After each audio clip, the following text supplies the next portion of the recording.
Hello everyone, welcome to my channel Takapedia. Myself Tanisha Kabir, and today we are going to discuss about the Thenard space and the infection of the Thenard space.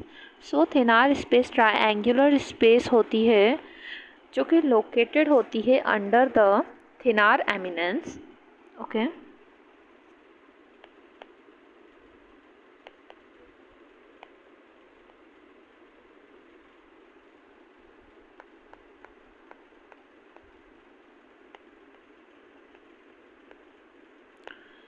थिनार eminence क्या होता है ये तो आप सबको पता ही होगा. थिनार eminence is nothing but वो एक मस्कुलर बल्ज होता है जो कि 3 मसल्स बनाती हैं अपनी जो कि अपने थम के ऊपर ही एक्शन करवाती हैं और ये अपने थम के नीचे होता है. ये जो मस्कुलर बल्ज होता है वो कहाँ पे होता है? अपने थम के नीचे प्रेजेंट होता है. ओके.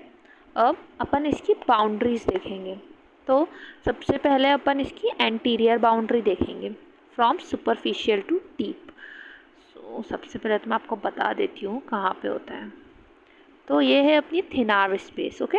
ये वाली जो दिख रही है जो कि अपने थिनार एमिनेंस के नीचे होती है. अब इसका अपन क्या देख रहे हैं? सबसे पहले अपन इसका एंटीरियर में देख रहे हैं. ये अपनी थिनार स्पेस. ओके. तो इसके एंटीरियर में होता है पाल्मर एपोन्यूरोसिस, अपनी digital nerves and the vessels होती हैं जो कि अपने लेटरल 1.5 फिंगर्स को सप्लाई करती हैं. ओके. उसके बाद अपने टेंडन्स होते हैं of the flexor pollicis longus जिसको रेडियल बर्सा कवर करता है अपना. First tendon of the index finger होता है. ये रहा first tendon of the index finger, ये वाला. ठीक है. एंड देन अपनी फर्स्ट मेटाकार्पल होती है. तो ये अपन को जो है ना, ये एंटीरियर बाउंड्री, एंटीरियर में जो इसकी बाउंड्रीज है अपन कहाँ से देख रहे हैं? सुपरफिशियल से डीप देख रहे हैं, इसलिए अपन को इसको ध्यान रखना है. तो सबसे पहले क्या होता है? पाल्मर एपोन्यूरोसिस होता है. फिर डिजिटल नर्व्स एंड वेसल्स होती हैं जो कि लेटरल 1.5 डिजिट्स को सप्लाई कर रही है. रेडियल बर्सा होता है जो कि इनक्लोज करता है फ्लेक्सर पॉलिसिस लॉन्गस को. फ्लेक्सर टेंडन्स होते हैं इंडेक्स फिंगर के और फर्स्ट लम्ब्राइकल्स होती है.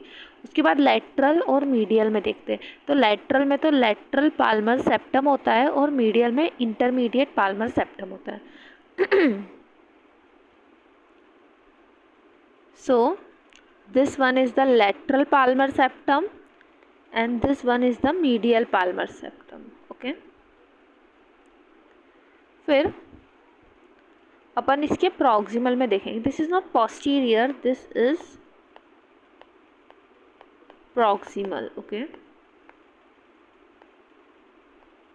तो इसके प्रॉक्सिमल में space of forearm space of Parona होती है. ओके. इसके बारे में अपन दूसरी वीडियो में डिस्कस करेंगे. ओके. अब डिस्टल में क्या क्या होता है? एक स्पेस होती है जो कि कम्युनिकेट करती है अपनी फर्स्ट वेव स्पेस से through the first lumbrical canal. Okay. अब सबसे पहले मैं ये बता देती हूँ आपको कि फर्स्ट वेव स्पेस क्या होती है. तो जो अपनी वेव स्पेसेस होती हैं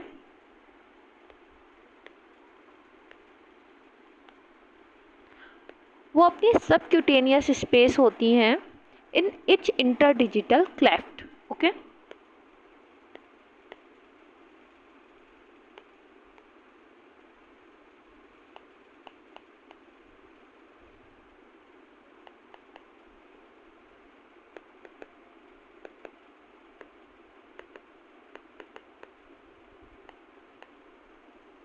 और ये फिल्ड होती हैं with the loose areolar tissue. Okay. तो ये कहाँ पे होती है? इंटरडिजिटल क्लेफ्ट क्या होता है? इंटरडिजिटल क्लेफ्ट दो डिजिट के बीच में जो स्पेस होती है उसको अपन बोलते हैं इंटरडिजिटल क्लेफ्ट. ओके. तो ये इधर पे प्रेजेंट होती है अपनी वेव स्पेसेस. इसको बोलेंगे इधर पे जो अपने थम और इंडेक्स फिंगर के बीच में बन रहा है वो होता है अपनी फर्स्ट वेव स्पेस. इधर पे बन जाएगी सेकंड वेव स्पेस, इधर पे थर्ड वेव स्पेस और इधर पे fourth wave space. Okay. Now अब अपन इसका इन्फेक्शन ऑफ द थिनार स्पेस देखेंगे. तो अगर अपन बात करें बेसिकली तो जो इन्फेक्शन होता है थिनार स्पेसेस में वो इन्फेक्टेड रेडियल बर्सा और synovial sheath of the index finger के कारण होता है। क्यों? क्योंकि जो अपनी रेडियल बर्सा और जो साइनोवियल शीथ होती है वो कम्युनिकेट करती है अपने थिनार स्पेस के साथ। इसके कारण अगर इन्फेक्शन उधर होता है तो वो थिनार स्पेसेस में रीच हो सकता है, मतलब पहुंच सकता है। अब अगर इन्फेक्शन हो ही गया है तो उसके कारण क्या होगा, पस हो जाएगा। अब इस पस को कैसे ड्रेन करते हैं अपन, मतलब कैसे अपन बाहर निकालते हैं, तो अपन इंसिजन कर देते हैं फर्स्ट वेव स्पेस में, मतलब उधर पे चीरा लगा देते हैं और फिर उसको ड्रेन कर लेते हैं और चीरा कहाँ पे लगाते हैं, in the first web space. Okay, मतलब इंसिजन अपन फर्स्ट वेव स्पेस में करते हैं। So, thank you so much for watching. I hope you liked my video. Please like, share and comment my video. Keep loving and supporting guys. Thank you so much.